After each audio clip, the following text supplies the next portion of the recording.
Result welcome back without Roblox មិនហ្នឹងដែរគឺយើងធ្វើការមក review លក់ account មួយនឹងតែម្ដង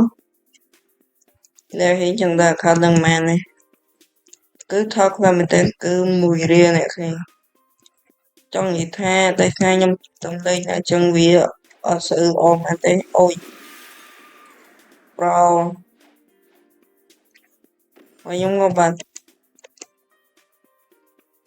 អូខេយើងមើលប្រងឡើងទៅ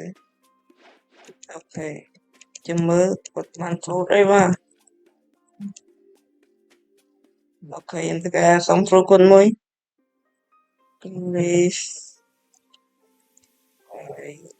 food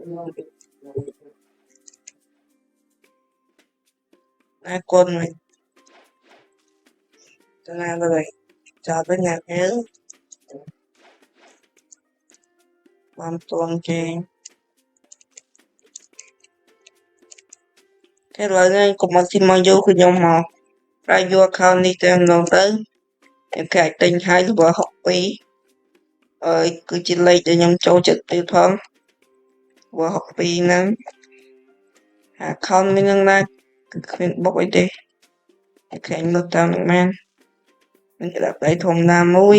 នេះគឺ mastery វាគឺ40ផងដែរ prosecute ដល់2ណា fruit មួយនេះមិនដឹង fruit ស្អីទេតាក្រា dark fruit អ្នកឃើញនេះ dark fruit គឺយើងអាចប្រើនេះ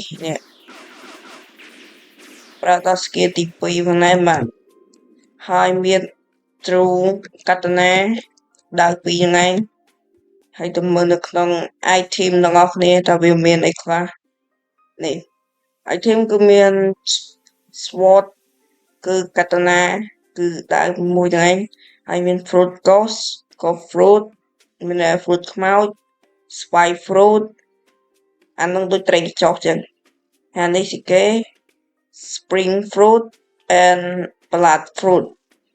មាន4 fruit ហ្នឹងអ្នកគេចង់លេង fruit មួយណាក៏បានដែរហើយអ្នកគេអត់មាន account លេងចឹងអាចមើលតាមនឹងបានហើយអ្នកគេអត់ដឹងតែតង់មកតាមខ្ញុំតាមណានេះគឺជាឈ្មោះ Telegram ខ្ញុំអ្នកគេអាចវាយតាមនឹងបានគឺនឹងគឺជាឈ្មោះ Telegram ខ្ញុំហើយហ្នឹងហើយនេះមានចំនួន3តែខ្ញុំមិនដឹងថាគេយកនឹងធ្វើអីទេ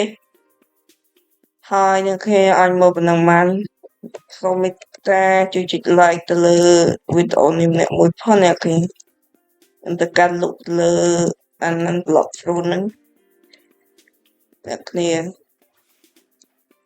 ហើយវីដេអូយើងមានតែប៉ុណ្្នឹងឯងគឺខ្ញុំមកលក់ account ហ្នឹងឯងប្រើនេះសុំ fruit ហ្នឹងការសុំ fruit គាត់ទៅអ្នកគេ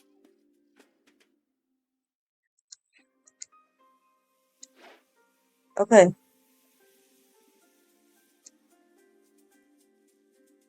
ខ្ញុំទៅការ leaf fruit ហ្នឹង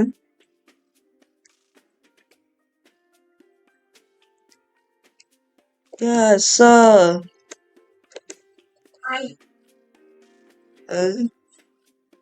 អ្នកគ្នាមើលបងខ្ញុំមកជេរខ្ញុំវីដេអូយើងមានតែប៉ុណ្្នឹងឯងគឺយើងបាន full ទៀតហើយមែនទែនទៅកាត់ដាក់ស្ទួងមកកប់ស្រីហើយយើងបាន full មួយទៀតគឺនេះម៉ាក fruit អា farm ល្អដែរចឹងហើយអ្នកគេអាចទៅ account បាន1រៀល